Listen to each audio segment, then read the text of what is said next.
পাশটাতে ব্রিজের এই পাশটা দেখেন পানি কীভাবে হয়েছে দেখেন, প্রচুর পানি হয়েছে, ঘের বাড়ি সব মুখোমুখি।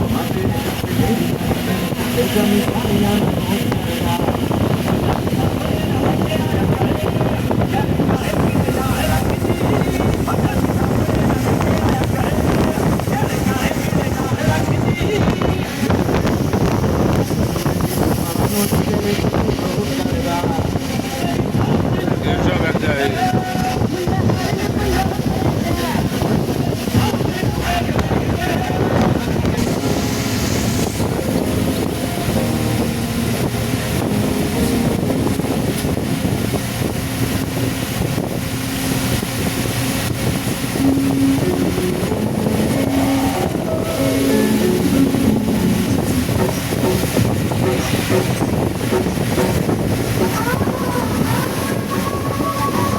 আর সাতক্ষীরা অঞ্চলে ঘেরগুলো আরও বেশি ভালো লাগে কেন জানেন?